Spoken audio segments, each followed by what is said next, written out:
They don't deserve these presents, my sister-in-law, Amanda, hissed, snatching the carefully wrapped gifts from my children's hands. My kids come from better breeding. These should be theirs.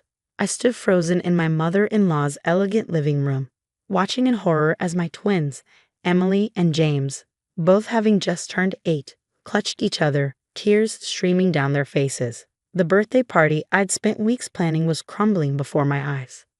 My name is Olivia, and I never thought I'd see my children kicked out of their own birthday celebration. But Amanda, who had married my husband's brother just 2 years ago, had other plans. "Mom," Emily whispered, her voice trembling, "why is Aunt Amanda taking our presents?" Before I could answer, Amanda's shrill voice cut through the air. "Because your cousins, Sophia and Alexander, actually deserve nice things. Look at them. They are wearing Gucci. And what are you wearing? Target?" She sneered at their carefully chosen party outfits, ones I'd saved for 3 months to buy. The other parents at the party shifted uncomfortably, trying to shield their children from the scene unfolding. My mother-in-law, Margaret, sat in her favorite armchair, lips pursed but silent. She had always favored her younger son and his wife, but this was a new low.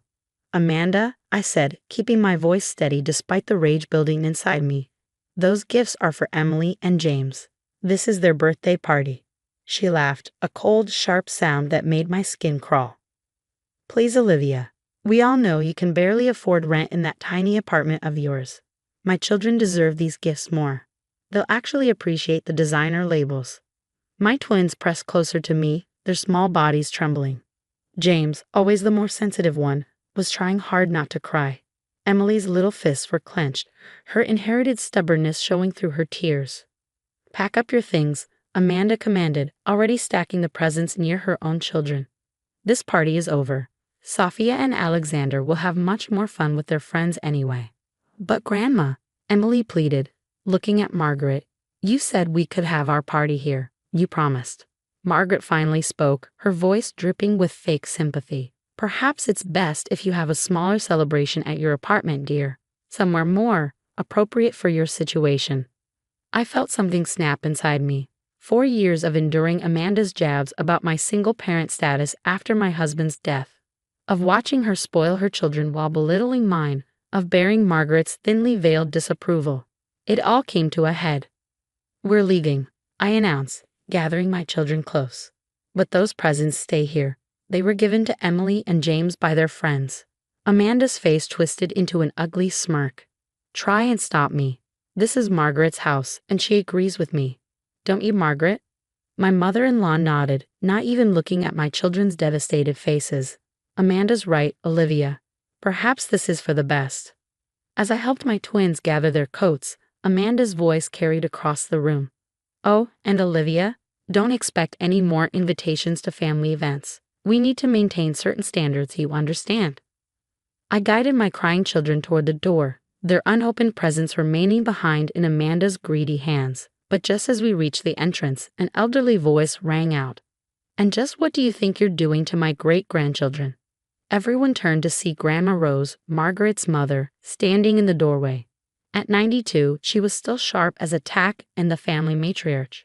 Her eyes took in the scene, my tearful children, Amanda's smug face, the pile of relocated presents. "I was just coming to wish the twins a happy birthday," she said, her voice carrying the weight of decades of authority. "Would someone like to explain why they're leaving their own party?" Amanda's confidence wavered slightly. "Rose, we were just reorganizing things." The children. "Save it," Grandma Rose cut her off. "Margaret, Amanda, my study. Now." She turned to me and the twins, her stern expression softening. "Olivia, dear, please wait here with the children. This won't take long." As the 3 women disappeared into Grandma Rose's study, I held my twins close, wondering what could possibly make this situation right. Emily and James had already seen their family's true colors. How do you undo that kind of hurt? What I didn't know then was that Grandma Rose had already set wheels in motion that would change everything. The inheritance letter sitting in her desk drawer, freshly updated just that morning, was about to turn Amanda's perfect world upside down. But for now, I just held my children, whispering promises that everything would be okay, even as I wondered how we'd ever recover from this betrayal. The muffled voices from the study grew louder. And I knew this birthday party was just the beginning of something much bigger than a few stolen presents. Little did Amanda know, her actions today would cost her far more than she could imagine. The study door burst open and Amanda stormed out, her face flushed with anger. Margaret followed, looking unusually pale. Grandma Rose emerged last, her expression stern but satisfied. Emily James, Grandma Rose called, "Come here, my darlings." My twins approached cautiously, still shaken from earlier events. "Your party isn't over. In fact, it's moving to my house. The big one by the lake. Everyone's invited except," she paused, looking pointedly at Amanda, "those who don't understand the meaning of family." Amanda's mouth fell open. "But Rose, you can't." "I can and I will," Grandma Rose cut her off. "The cars are already on their way to transport the guests. Margaret, help gather the presents, the ones that actually belong to Emily and James." I watched in amazement as the power dynamic shifted. Amanda stood frozen, her designer dress suddenly looking cheap against her petty behavior. Her own children, Sophia and Alexander, looked confused as the other kids excitedly gathered their things for the move to Grandma's lake house. "But what about my children?" Amanda demanded. They deserve a mother who teaches them kindness," Grandma Rose interrupted. "Until that happens, perhaps it's best if you all take some time to reflect on your behavior." As we drove to the lake house, Emily and James's spirits began to lift. Grandma Rose's estate was magnificent, a sprawling property with manicured gardens and a private beach. It was a place they had only visited twice before, as Amanda usually monopolized family gatherings there. The party that followed was everything my twins deserved. Somehow, Grandma Rose had arranged for a professional cake decorator to arrive, creating a masterpiece that put Amanda's original store-bought cake to shame. Games were organized on the lawn, and every child got a turn on the paddle boats. "Mom," James whispered during a quiet moment, "why does Aunt Amanda hate us so much?" My heart ached at his question.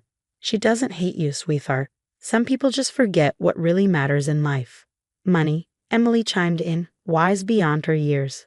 "That's all she cares about." Before I could respond, Grandma Rose appeared beside us. "You're quite right, Emily. And sometimes people who only care about money end up losing something far more valuable." She gave me a meaningful look before turning to address all the party guests. "Before we cut the cake, I have an announcement to make." The children gathered around, faces sticky with ice cream and excitement. Even the other parents seemed intrigued. "Today, I witnessed something that broke my heart," Grandma Rose began. "I saw members of my own family trying to hurt these two precious children on their birthday. But I also saw something beautiful. I saw Emily and James show grace and dignity far beyond their years." She paused, her eyes sweeping the crowd. "That's why I've made a decision. The lake house, this entire estate, will be put in trust for Emily and James." Gasps rippled through the gathering. One of the other mothers dropped her punch glass. "When they turn 21, this property, along with the majority of my estate, will belong to them. Because they understand what truly matters, and it's not designer labels or social status." Tears welled in my eyes. Emily and James looked stunned, too young to fully grasp the magnitude of what their great-grandmother had just done. My phone buzzed frantically, messages from Amanda, then Margaret, all demanding explanations. I silenced it without reading them. "There's more," Grandma Rose continued.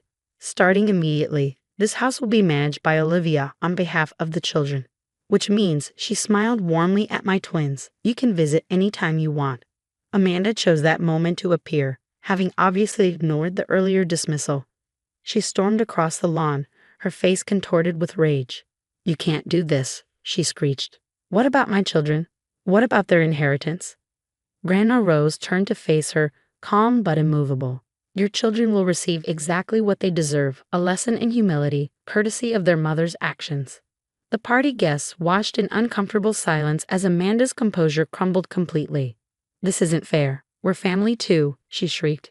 "Family?" Grandma Rose's voice carried across the lawn. "Family doesn't steal presents from children. Family doesn't mock someone's clothes or their living situation. Family protects each other, loves each other, builds each other up." She turned to my twins, who were watching the scene with wide eyes. "Emily, James, you and your mother have shown more grace and dignity today than Amanda has shown in her entire life. That's worth more than all the designer clothes in the world." Amanda stood there, mascara running down her face, as the reality of what she'd lost began to sink in, not just the inheritance, but the respect of everyone watching. Her own children looked embarrassed, finally seeing their mother clearly. As she fled the party, her expensive heels sinking into the manicured lawn, I heard Emily whisper to her brother, "This is better than any present, isn't it?" James nodded, a small smile playing on his lips. Way better than what Aunt Amanda tried to steal. The party continued into the evening, with Grandma Rose orchestrating everything perfectly. As I watched my children laugh and play, finally free from Amanda's constant belittling, I realized this birthday had given them something priceless. The knowledge that they were worthy, valued, and loved, designer labels or not. But this wasn't the end of the story. Amanda's reaction to losing her expected inheritance was about to set off a chain of events that would expose even darker family secrets. The aftermath of the birthday party hit our family like a hurricane. Amanda, unable to accept her loss of inheritance, launched a vicious campaign against us. She began spreading rumors that I had manipulated Grandma Rose, claiming I'd somehow coerced her into changing her will. But what Amanda didn't know was that Grandma Rose had documented everything. She'd been watching, waiting, collecting evidence of Amanda's behavior for years. 3 days after the party, we all received an email from Grandma Rose's lawyer. Attached was a video compilation, dozens of security camera clips showing Amanda's treatment of my children over the years. Clips of her mocking their clothes when she thought no one was watching, of her telling her own children not to play with those poor cousins, of her deliberately excluding them from family photos. I installed those cameras after I noticed things going missing from my house. Grandma Rose explained during Sunday tea, "I never expected to capture such cruelty instead of theft." The most standing clip was from just before the birthday party. Amanda and Margaret in the kitchen, plotting to hijack the celebration. "Once we get those presents, we'll have proof they're accepting handouts." Amanda's voice rang clear through the security footage. "Then we can convince Rose they're not fit to inherit anything." Margaret's response was equally shocking. "It's for the best. That whole branch of the family is an embarrassment." When that video circulated through the family group chat, the silence was deafening. Then the messages started pouring in. Aunts, uncles, cousins, all expressing their horror at Amanda and Margaret's behavior. But Amanda wasn't done. She showed up at my apartment one evening, her expensive car blocking my parking spot. "You think you've won," she spat as I walked my children inside. "I've hired a lawyer. We'll prove Rose isn't competent to make these decisions." I turned to face her, making sure Emily and James were safely inside. "The only thing you'll prove is how low you're willing to sink." Her face twisted with rage. "At least I'm not living off my dead husband's insurance money." That's when another voice cut through the tension. "Actually, you're not living off anything anymore." We both turned to see Grandma Rose emerging from her car, her driver holding the door. Even at 92, she knew how to make an entrance. "Amanda, dear," she said, her voice dripping with false sweetness, "I just had a fascinating conversation with your husband about your shopping habits. Apparently, you've been using his business account to fund your designer wardrobe. He's quite upset about it." Amanda's face went pale. "You didn't?" "Oh, but I did. Family matters, after all." Grandma Rose smiled. "He's freezing your accounts as we speak. Something about federal tax implications." I watched as Amanda crumpled, her designer handbag suddenly weighing heavy on her arm. All her carefully constructed superiority, built on money she'd been stealing from her own husband, was falling apart. "You can either leave my grandchildren alone," Grandma Rose continued, "or I can keep pulling threads until there's nothing left of your designer life. Your choice." Amanda fled to her car, engine roaring as she peeled out of the parking lot. It was the last time we saw her at my apartment. The following weeks brought more changes. Margaret, finally facing consequences for her enabling behavior, was removed from the family trust's board of directors. Amanda's husband filed for divorce after discovering the extent of her financial deception. And my children, my beautiful resilient twins, began to flourish without the constant shadow of their aunt's cruelty. Emily and James insisted on having their next playdate at the lake house. As I watched them run through the gardens with their friends, wearing clothes they picked out themselves from Target, I felt a profound sense of peace. "They're going to be just fine," Grandma Rose said, joining me on the patio. "They've learned what really matters." "Thank you," I said, turning to her. not just for the inheritance, but for standing up for them. She patted my hand. My dear, they earned it. Not through designer labels or social climbing, but through the strength of their character, just like their mother. That Christmas, we'd hosted the family gathering at the lake house. Amanda and Margaret weren't there, having chosen to spend the holiday at some exclusive resort. But the rest of the family came, bringing warmth, laughter, and presents wrapped in love rather than expectations. As I watched Emily and James tear into their gifts, wearing holiday sweaters from Target and grins that could light up the room, I realized that Grandma Rose had given them something far more valuable than an inheritance. She had given them the knowledge that their worth wasn't measured in designer labels or social status, but in the kindness they showed others and the love they carried in their hearts. And that was a gift that no one, not even Amanda, could ever take away.